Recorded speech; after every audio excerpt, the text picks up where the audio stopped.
영화에서는 항상 관제실에 사람이 바글바글 하거든요. 여기저기 막 네. 소리치고 하는데 여기 지금 아무도 없네요?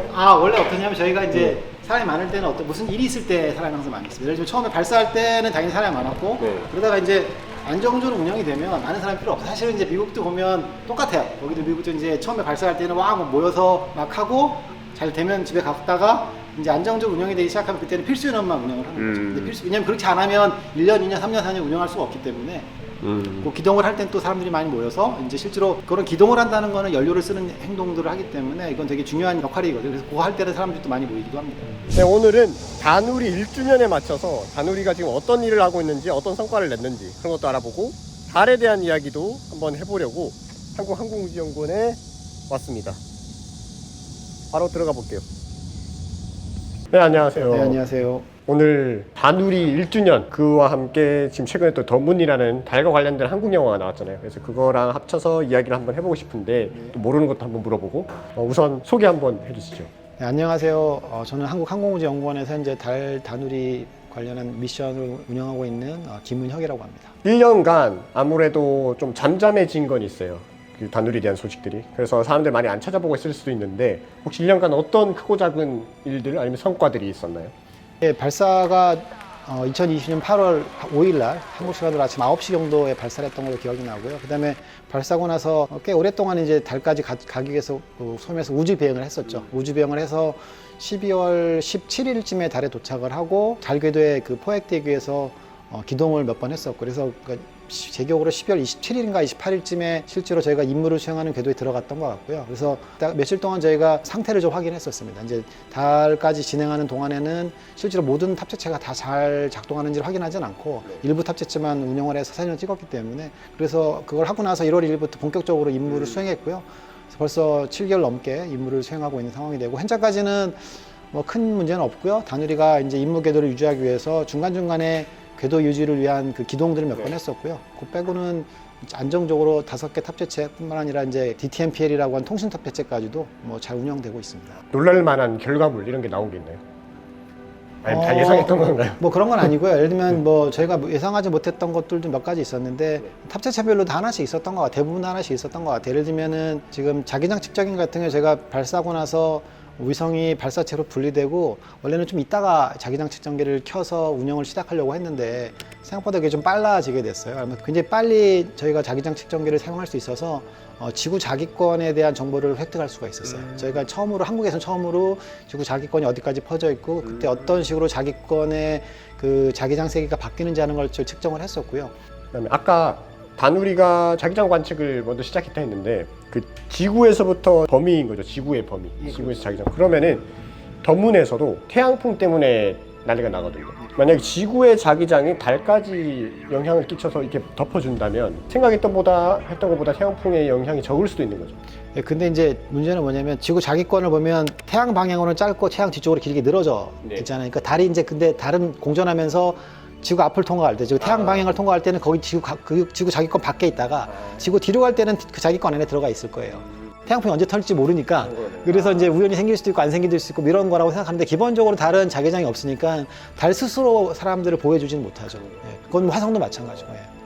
영화에서도 강력한 태양풍 때문에 여러 전자기기들이 고장나고 위성도 고장나고 영화상에 나오는 우리호도 일부 고장이 나는데 실제로도 그렇게 막 고장이 날 수 있어요? 네, 충분히 가능하다고 생각합니다. 이제 이거는 전적으로 태양풍의 강도의 함수라고 생각하는데 뭐 비관한 예로 뭐 최근에 저희가 겪었던 일인데 7월 중순에 이제 굉장히 강력한 태양에서 플레어 폭발 현상이 있었어요. 태양이 플레어 폭발 현상이 있으면 고에너지 집자들이 엄청난 양으로 이제 생성이 되고 그게 이제 지구로 도착하는데 당연히 태양 근처는 엄청 많을 거고 지구까지 도착하면 이제 점점 아래 제곱에 반비례해서 양이 줄어들기는 하지만 여전히 양이 많은데 그게 어떤 문제가 생겼냐면 저희가 이제 미국에서 메시지 받은 게 현재 그런 일이 생겼고 미국에서 현재 달에서 동작하고 있는 위성 중에 에라로라는 위성이 있어요. 저희가 우리말로 말하면 달 정찰 위성이라고 하는데 현재 15년째 운영하고 있는 위성이 있습니다. 이 위성에 보면 입자 검출기가 있는데 입자 검출기가 굉장히 많은 수 입자가 갑자기 검출된 거를 확인을 했어요. 근데 무슨 일이 생긴 거죠. 그래서 걔네들이 어떻게 했냐면 탑재체 중에서 이런 일이 생겼을 때 굉장히 민감하게 반응하는 탑재체가 있어요. 그래서 그 탑재체는 꺼놨어요. 다누리도 똑같은 영향을 받기 때문에 다누리에서 조사를 했는데 일단은 다누리의 모든 부품들은 안정하다는 게 확인이 됐고요. 그게 만약에 10배, 100배, 1000배 이상 세다 이러면 다른 스토리가 되는 거죠. 왜냐하면 저희가 위성을 만들 때 우주 방사선을 견디게 만들어요.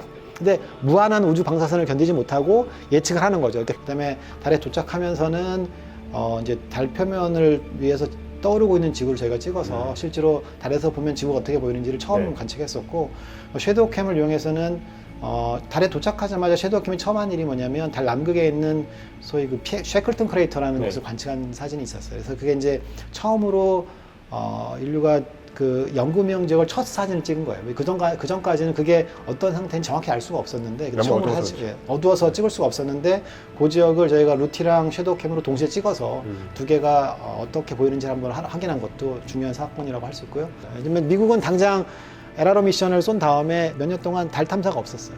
그리고 달에 지금 남극에 착륙하려고 했지만 남극의 그 영구명 지역 혹은 그 옆에 있는 조그마한 곳들조차도 정확한 지형을 몰라요. 아직까지 우리가 알지 못하거든요. 이번에 섀도우 캠이 처음 찍은 거예요. 그래서 이제 그 장비들이 궁극적으로는 사람이 달 착륙할 때 엄청난 도움을 줄 거라고 생각합니다. 영화 던문에서도 똑같이 나오는데 쉐클턴 분화구를 가거든요. 우리 다누리도 쉐클턴 분화구를 찍고, 이게 얼마나 중요한 거죠? 쉐클턴 분화구가 특별히 더 중요하다고 생각하지는 않지만 영구명 지역이라고 생각합니다. 물이 있을 것으로 생각하는 영구명 지역들인데, 근데 이 영구명 지역이 생기는 거는 주변 지형이 중요합니다. 주변 지형이 영구명 지역이 존재하기 위해서는 어느 정도 월이 존재해야 돼요. 그 분화구가 만들어지면서 옆으로 월이 좀 만들어지고 열이 만들어지면서 이제 태양빛이 직접 조사되지 않도록 하는 환경이 만들어져야 되는데, 쉐클턴 크레이터는 이제 가장 상식적인 분화구 중에 하나라고 생각해요. 일단은 남극점에 딱 있고, 그다음에 또 한 가지는 아마 이제 아르테미스 미션이 이제 남극에 착륙한다고 하니 아무래도 사람들의 관심사가 북극보다는 남극에 더 관심이 많아지는 게 또 한 가지 이유가 있고요. 근데 또 한 가지는 이 남극점에 보면 중요한 게 뭐냐면, 남극에는 사우스폴 에이티칸 베이슨이라는 굉장히 큰, 정말 큰 분화구가 있어요. 그 안에 더 작은 분화구들이 놓여 있는데, 이 분화구는 뭐 과거에 굉장히 큰 충돌 때문에 만들어졌을 거라고 생각하는데, 그 자체가 되게 중요한 연구 그 대상 지역 중에 하나인데, 직경이 몇천 킬로 정도 되거든요. 그런 큰 지역이 남반구에 있어요. 다누리가 앞으로도 계속해서 고장나지 않고 많은 탐사를 할 수 있길 바랄게요. 예, 저도 그러기를 바라고요. 다행히도 다누리가 잘 작동하고 있기 때문에 앞으로 원래 올해 말까지만 원래 운영하기로 했는데, 뭐 신문에도 났지만 이제 뭐 최소 2년 정도 더 운영하기로 아마 알려진 것 같은데, 저희들은 뭐 첫 번째는 다누리가 건강하게 운영될 수 있도록 뭐 최선의 노력을 다하도록 하겠습니다. 네, 감사합니다. 오늘 저희 궁금증은 여기서 다 해결된 것 같습니다. 감사합니다. 네, 감사합니다.